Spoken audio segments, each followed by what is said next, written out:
He thought firing her would clean up the company, make everything run smoother, more efficient. But he had no idea he had just removed the one person holding it all together. Before we continue, where are you watching from? Drop your city or state in the comments below. And if you believe respect should never depend on appearance, stay with this story, because what happened next changed everything. Evelyn Carter had always been easy to overlook.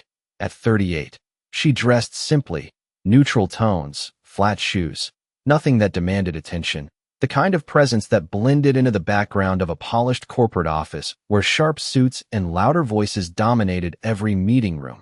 She sat near the end of the long conference table that morning, hands folded neatly over a modest notebook, her posture calm, her eyes steady, while around her the usual energy buzzed, keyboards clacking, coffee cups shifting, quiet murmurs about deadlines and performance metrics. But Evelyn said nothing, not because she had nothing to say, but because she had learned long ago that in places like this, being quiet often meant being underestimated. Richard Cole stood at the front, tall, confident, his tailored navy suit fitting like armor, the kind of manager who measured people in numbers and presence, and to him, Evelyn barely registered beyond a name on a payroll sheet. He flipped through a stack of printed reports, his expression tightening slightly, not with concern, but with decision, as if the outcome had already been chosen before the meeting even began. "We need to make some immediate adjustments," he said, his voice cutting clean through the room, causing conversations to fall away into a tense stillness. "Streamline operations, eliminate redundancies." And then his eyes moved, briefly, dismissively, landing on Evelyn. There was a pause, just long enough for discomfort to ripple across the room, just long enough for a few people to glance sideways, sensing something wasn't right, but not enough for anyone to speak. "Evelyn," he continued, tone flat, almost bored, "we've decided to let you go, effective immediately." And just like that, it was done. No warning, no discussion, no acknowledgement of years quietly spent ensuring everything worked behind the scenes. The room went silent, the kind of silence that wasn't empty but heavy, filled with unspoken reactions. Lowered eyes, and the faint shifting of chairs. Someone cleared their throat. Another person stared down at their laptop screen, pretending to type, because no one wanted to be caught witnessing what felt too abrupt, too final. Evelyn didn't flinch, didn't argue, didn't even blink at first. She simply looked at him, her expression unreadable, her eyes steady in a way that made the moment stretch longer than anyone expected. "You'll receive the details from HR," Richard added quickly, already moving on, already treating her as if she were no longer part of the room. For a brief second, it seemed like time paused around her, like everything else faded into the background. And then she nodded once, slowly, as if acknowledging something deeper than his words. She stood, gathering her notebook with deliberate care, her movements calm, almost precise, and without a single protest, she walked toward the door. Heels clicked softly against the polished floor, echoing in the silence, each step measured, unhurried, as though she carried a certainty no one else could see. No one stopped her, no one spoke. And as the door closed behind her, the room exhaled, but not in relief, not entirely, because something about the way she left, something about the quiet confidence in her eyes, lingered longer than it should have, like the faintest warning no one quite understood yet. The hallway outside the conference room felt colder than usual, though nothing about the temperature had changed. Evelyn Carter walked with the same steady pace, her footsteps quiet against the polished floor as employees she passed avoided direct eye contact. Some offering brief, awkward smiles, others pretending to be absorbed in their phones, because everyone had seen what happened and no one knew what to say. She reached her desk, a modest workstation tucked near the far corner, and for a moment she stood still, looking at the neatly arranged items that reflected her presence far more than her voice ever had. A simple ceramic mug, a framed photo turned slightly inward, a stack of organized folders labeled in careful handwriting. Nothing extravagant, nothing loud, just quiet order. She began packing slowly, placing each item into a small cardboard box provided by Human Resources. Her movements deliberate, almost methodical, as if she had already prepared for this moment long. Before it arrived, across the office, whispers had already begun, low and cautious, carried between cubicles and behind partially closed office doors, people questioning the decision without ever saying it out loud, because Richard Cole had made it clear that questioning him was not part of the culture. It seemed sudden. Someone murmured, barely audible, "She handled a lot more than we realized." Another voice responded, uncertain, but the conversation faded quickly as footsteps approached, and silence returned like a reflex. Richard stood near the glass wall of his office, watching the floor with the detached focus of someone already moving on to the next task, his phone pressed to his ear. Discussing quarterly projections, his tone confident, controlled, as if nothing of significance had just occurred. To him, this was efficiency, a necessary cut, a decision justified by numbers he believed told the full story. Meanwhile, at her desk, Evelyn closed the final folder and placed it gently into the box, her eyes scanning the workspace one last time, not with regret, but with a quiet clarity, as though she understood something the others did not. She picked up her coat, draped it over her arm, and turned toward the exit, passing rows of desks that suddenly felt unfamiliar, like a place she had outgrown without anyone noticing. The elevator doors opened with a soft chime, and she stepped inside, alone, the mirrored walls reflecting a composed expression that did not match the situation others imagined she must be feeling. As the doors slid shut, the office behind her returned to its usual rhythm, or at least it tried to. For a few minutes, everything seemed normal. Emails were sent, calls were made, keyboards clicked in steady patterns. But then, almost imperceptibly at first, something shifted. A notification blinked on a screen in the operations department, then another, and then a third.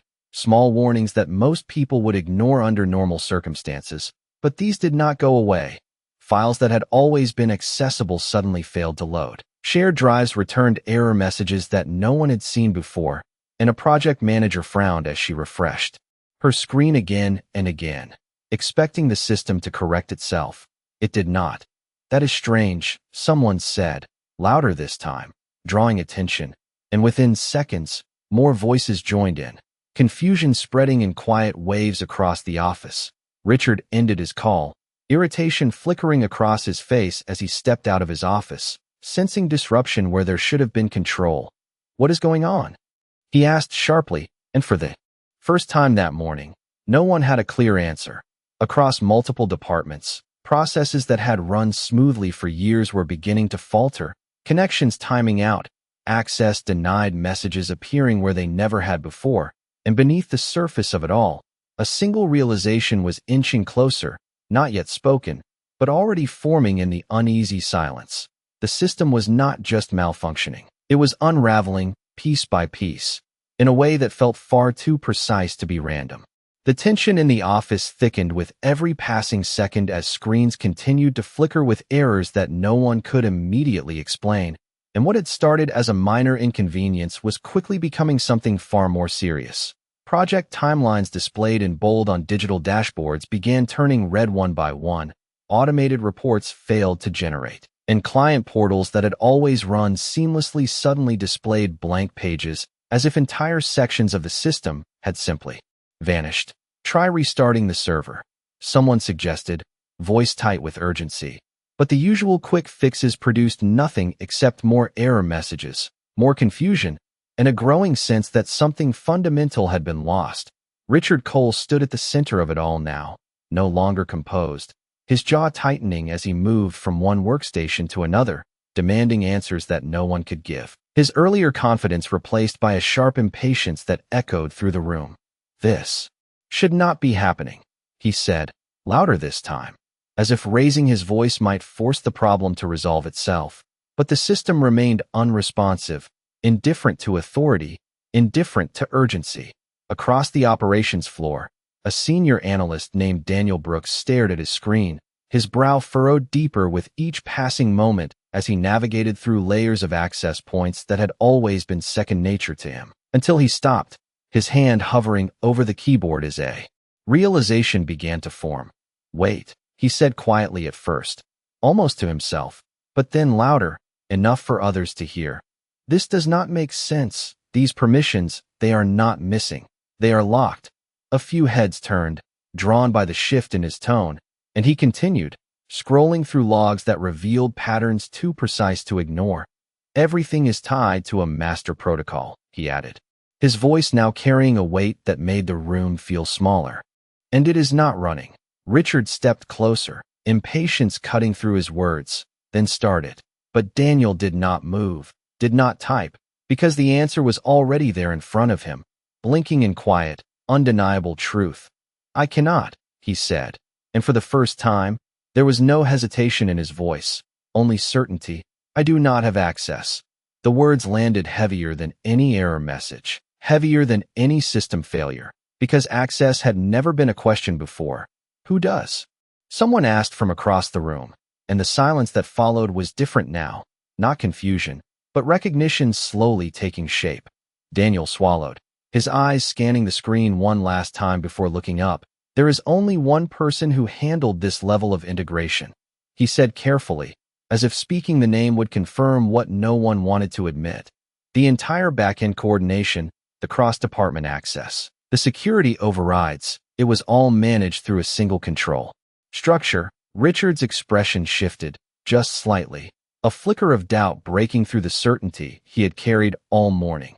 And he pressed, though his voice had lost its edge. Daniel exhaled slowly, the weight of the realization settling across the room like a quiet storm. It was Evelyn, he said, and the room went completely still. Not a single keyboard tapped, not a single chair moved, because in that moment, every overlooked detail, every quiet task she had handled without recognition, every system that had worked flawlessly under her watch began to connect in a way that was impossible to ignore. The absence they had dismissed minutes ago was now unfolding into something much larger, something structural, something irreplaceable. Richard froze mid-step, the name echoing louder in his mind than any alarm, because for the first time that day, the problem was no longer technical, it was human, and it was already walking out the door.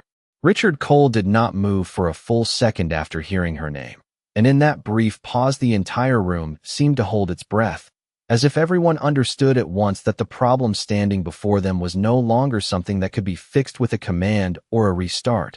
Call her, he said finally, his voice lower now, stripped of the sharp authority it carried before, but no one reached for their phone immediately, because there was something unspoken hanging in the air, something about the way she had been dismissed that made the idea of simply calling her feel suddenly complicated. Daniel Brooks was the first to act, pulling up his contacts with a sense of urgency that had replaced his earlier confusion, but as he dialed, the system behind him continued to unravel in quiet, relentless increments. Another alert flashed across a screen near the operations desk, this time accompanied by a sharp notification tone that cut through the silence like a warning no one could ignore. Client access is down, someone announced, voice rising, and another followed almost instantly. The West Coast servers are not syncing, each statement stacking on top of the last, building pressure that was no longer contained.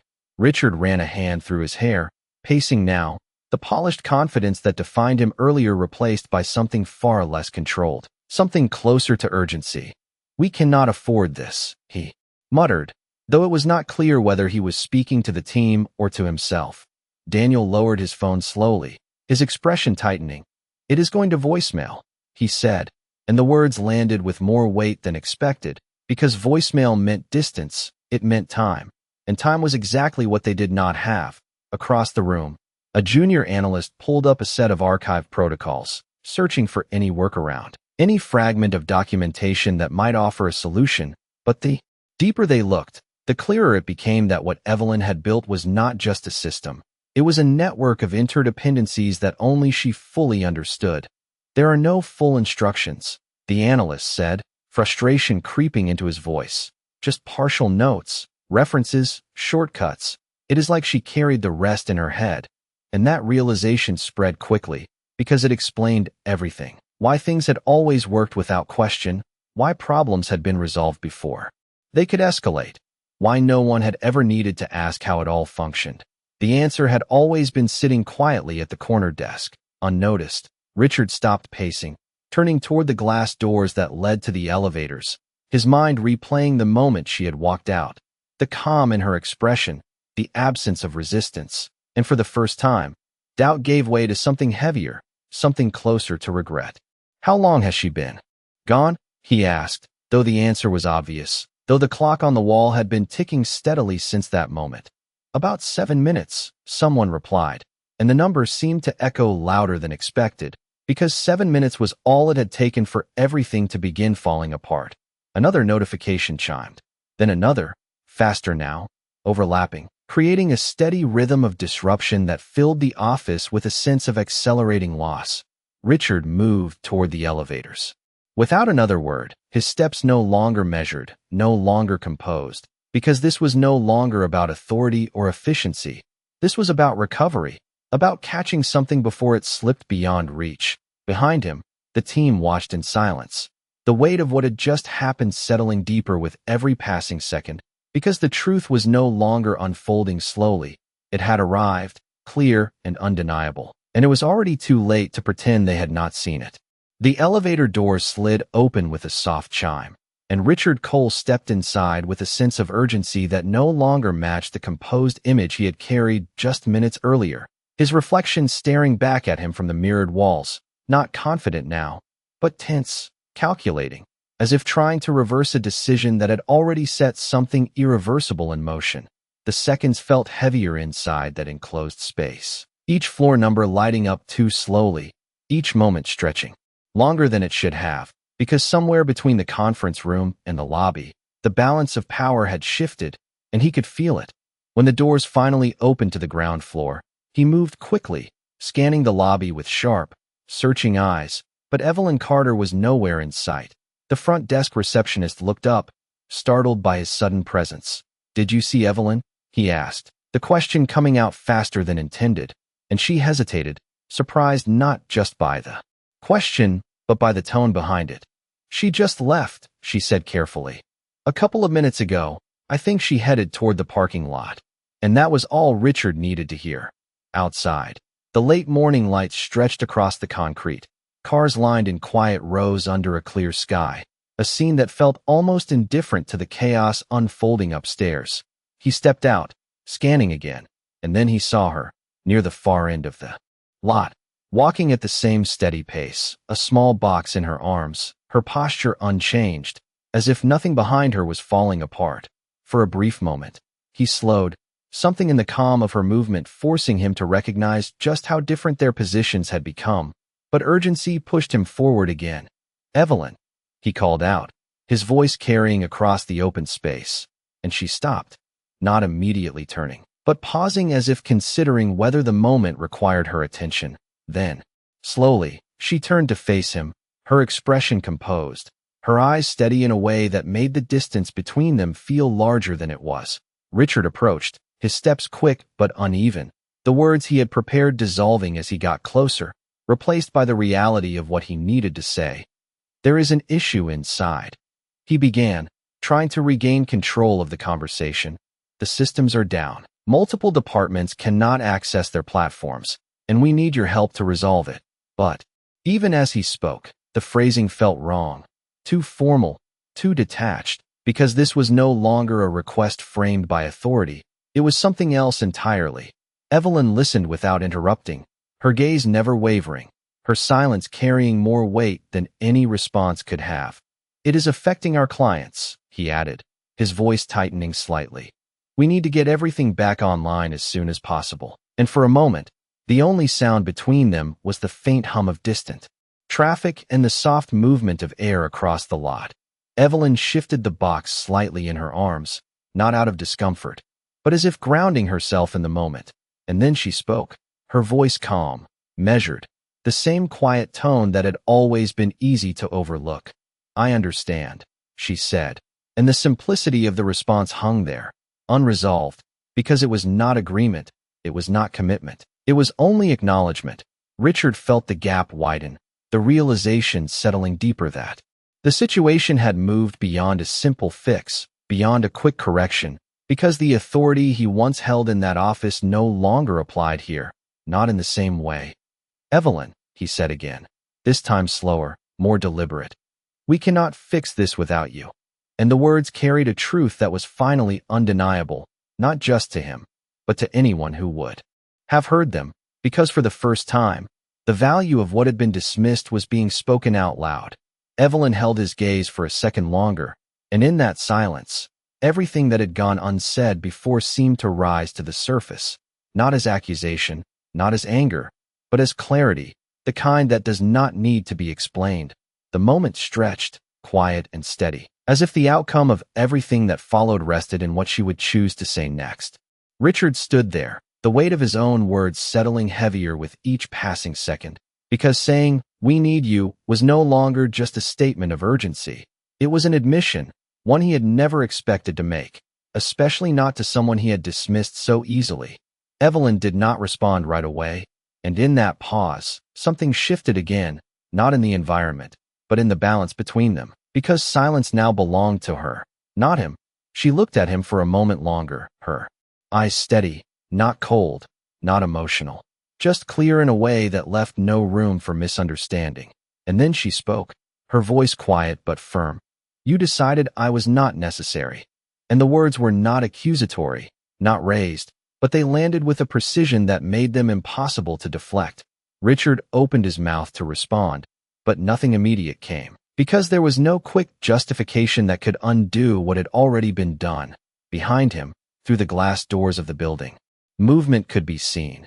Employees pacing, some gathered in small clusters, their attention split between failing systems and the scene unfolding outside, because word had already spread, and everyone understood what this moment represented.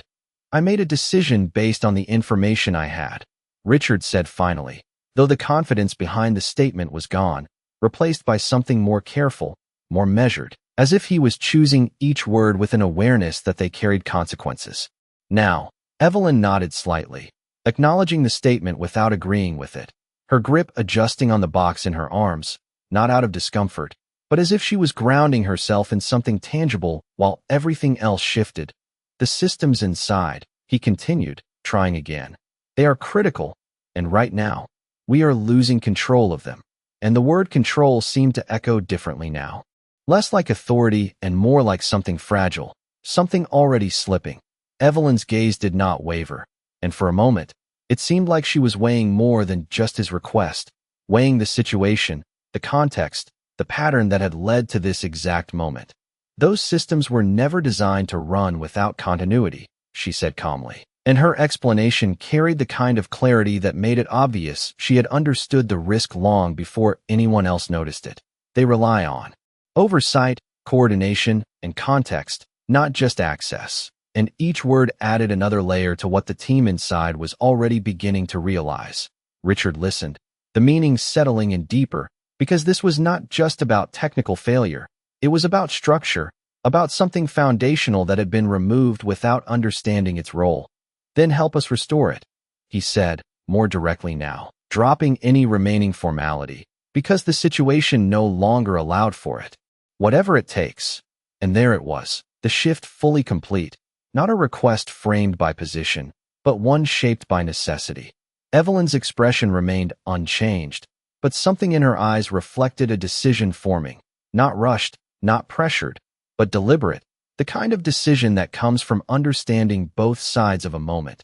She looked past him briefly, toward the building, where the quiet panic continued behind glass and steel, and then back at him. "You are not asking me to fix a system," she said, her voice steady. "You are asking me to step back into a role you already chose to remove." And the distinction was subtle, but it carried weight, because it reframed everything, not as a simple problem to solve, but as a choice that required acknowledgement. Richard exhaled slowly, the realization settling fully now, that this was no longer about bringing her back to a desk. It was about earning back something that had been taken for granted. "Then I am asking," he said, the words quieter now, stripped of any remaining authority, "for a second chance." And for the first time since he stepped into that parking lot, the silence that followed did not feel like hesitation. It felt like judgment, the kind that could not be rushed, the kind that would define everything that came next. Evelyn did not answer immediately, and the silence that followed Richard's request stretched long enough to make the air between them feel heavier, not tense, but decisive, as if the outcome was already forming before a single word was spoken. She studied him for a moment, not with judgment, not with resentment, but with a clarity that came from seeing the full picture without distraction. And when she finally spoke, her voice remained calm, measured, the same quiet tone that had once been overlooked but now carried undeniable weight. A second chance is not something you request in a moment of urgency, she said, her eyes steady on his. It is something you earn before you need it. And the words settled between them with a quiet finality that left no room for misunderstanding. Richard felt the shift immediately, not as rejection, but as a boundary, one that could not be crossed with quick explanations or empty assurances. Behind him, the building stood still and silent from the outside, but inside, the unseen pressure continued to build, each passing minute compounding the consequences of a decision made too quickly. He glanced back briefly, as if hoping the situation might somehow pause, might wait for him to resolve this conversation, but nothing about what was happening inside suggested patience. When he turned back, his posture had changed again, less rigid now, less guarded, as if the urgency had stripped away everything except what truly mattered. Then tell me what it takes, he said, his voice lower. Not demanding, not commanding, but asking in a way that acknowledged the shift in control, because for the first time, he understood that this was no longer his decision to make. Evelyn adjusted the box slightly in her arms, her gaze softening just enough to show she had heard him, but not enough to suggest the answer would be simple. It takes understanding, she replied, not just of the system, but of the people behind it.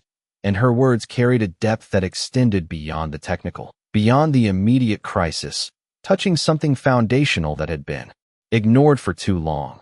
She took a small step back, not to distance herself, but to create space, a subtle movement that signaled the moment was not about to resolve quickly. You removed a function without understanding its purpose, she continued, and now you are seeing the result.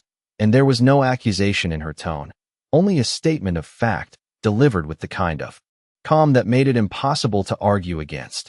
Richard nodded slowly, the truth of it settling in deeper with each second, because everything unfolding inside the building was confirming exactly what she was saying. I understand that now, he said, though the words felt insufficient, because understanding in hindsight did not undo the impact. Evelyn watched him for a moment longer, as if weighing not just his words, but his intent, the shift in his demeanor, the absence of the authority he once relied on. Understanding is a beginning, she said quietly, not a solution, and the distinction hung there, subtle but significant. The wind moved lightly across the parking lot, carrying with it the faint sounds of the city beyond, a reminder that the world outside continued unchanged. Even as everything inside that building was shifting, Richard took a breath, slower this time, as if grounding himself in the moment, because he could feel that whatever happened next would not be dictated by urgency alone. Then let this be the beginning, he said, his voice steady now, not because the pressure had lessened, but because he had accepted it, not just for the system, but for how we move forward. And for the first time, his words were not about control, not about efficiency, but about acknowledgement. Evelyn's expression remained composed, but something in her eyes reflected that she had heard the difference, that she recognized the shift, even if it did not immediately change the outcome. The moment lingered, balanced between what had been lost and what might still be recovered, and in that quiet space, the decision that followed would carry more weight than anything that had come before.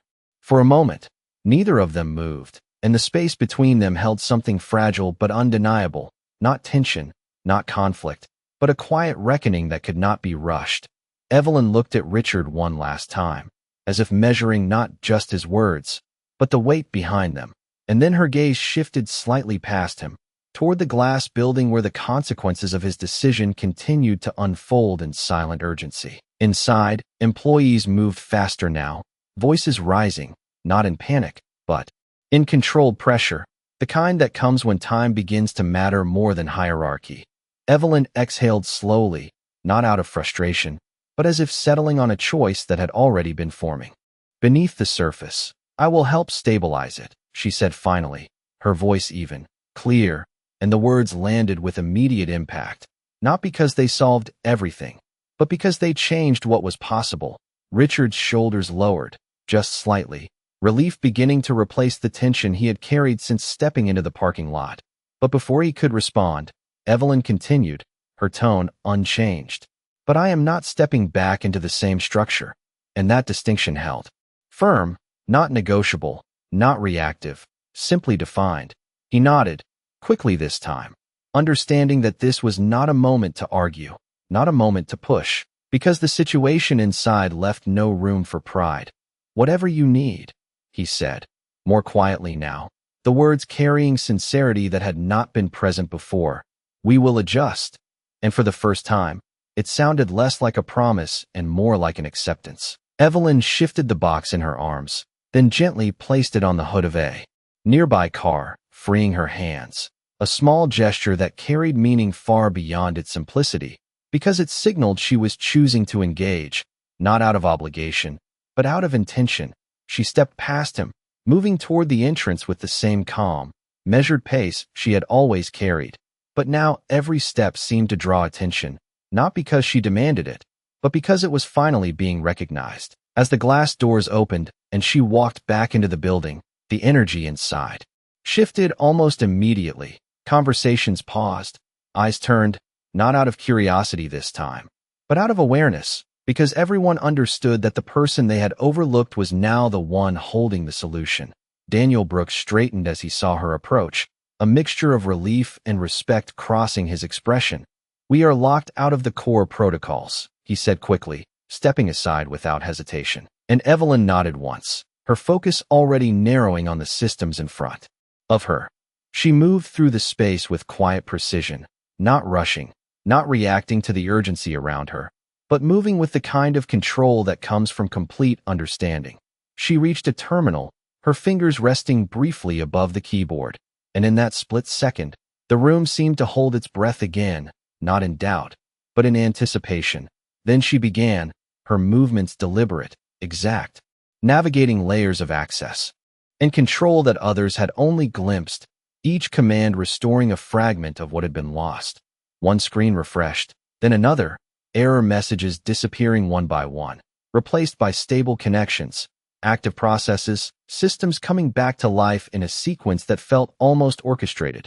West Coast servers are syncing, someone called out, surprise clear in their voice, followed by another. Client access is restoring. And the ripple continued, each confirmation building momentum, each restored function reinforcing what had been misunderstood. Richard stood at the edge of it all, watching, not speaking, because there was nothing left to say in that moment, only something to witness. And as the final system stabilized, as the last alert cleared from the screen, the room fell into a different kind of silence, one that carried recognition, not just of what had been fixed, but of who had fixed it, and what it had taken to bring her back. The final alert faded from the last monitor, and with it, the tension that had gripped the entire office slowly dissolved into a silence that felt different from before, not heavy with uncertainty, but filled with something closer to realization. Screens that had once flashed warnings now displayed steady data streams, systems running as if nothing had ever gone wrong. But everyone in the room knew that was not true, because they had felt the collapse, and they had seen who brought it back. Evelyn Carter stepped back from the terminal, her hands lowering calmly to her sides, her expression unchanged, not seeking acknowledgement, not waiting for recognition, simply present in the quiet aftermath of what she had done. No one spoke at first, not because they had nothing to say, but because anything spoken too quickly would have felt insufficient. Daniel Brooks was the first to break the silence, his voice softer now, carrying respect that had not been there before. Everything is stable, he said, almost as if confirming it to himself, and a few others nodded, their eyes shifting toward Evelyn in a way that no longer overlooked her. Richard Cole stood a few steps behind, watching her with a stillness that reflected everything he had come to understand in the past hour, not just about the systems, but about the person he had failed to see. He took a step forward, slower this time, as if aware that every movement now carried meaning, and when he spoke, his voice was no longer shaped by authority, but by something far more deliberate. "Evelyn," he said, and she turned slightly to face him, her gaze steady, composed, unchanged by the shift in how she was now being addressed. "What you did just now," he continued, pausing briefly as if choosing words that could hold the weight of the moment. It made it clear that we did not understand your role or your value. And the admission hung in the air, not dramatic, not exaggerated, but honest in a way that could not be dismissed. Evelyn listened without interruption, her posture relaxed, her presence grounded in a way that did not depend on his words. "I would like you to come back," Richard added, the statement direct, but no longer framed as an expectation, not as before, but in a way that reflects what you actually do here and what we failed to recognize. And there it was again, not a command, not an assumption, but a request shaped by acknowledgement. The room remained quiet, every person aware that this moment extended beyond a single decision, that it represented something larger about how things had been done and how they might change. Evelyn held his gaze for a moment, her expression thoughtful, not conflicted, but measured, as if considering not just the offer, but the conditions beneath it. "If I return," she said finally, her voice calm and steady, "it will not be to maintain what was already broken," and the words carried clarity, not resistance, but direction. "It will be to build something that does not depend on being overlooked." And that distinction settled deeply, because it redefined everything that had just happened. Richard nodded slowly, understanding that this was not negotiation in the usual sense, but a shift in foundation, one that required more than agreement. It required change. "Then that is what we will do," he said, and this time, there was no hesitation in his voice, only acceptance. Evelyn gave a small nod, not as approval, not as surrender, but as acknowledgement that the moment had reached its conclusion, and without waiting for further response, she turned, picking up the box she had set aside earlier, her movements as calm as when she first walked out. But this time, as she moved through the office, no one looked away. No one pretended not to notice, because the room had learned something it would not easily forget. And as she reached the exit once more, the silence followed her, not empty, but filled with the kind of respect that does not need to be spoken, the kind that arrives only after everything else has been stripped away, leaving behind one simple truth: that value is not determined by who speaks the loudest, but by who holds everything together when no one is paying attention. And on that day, they finally saw what that looked like.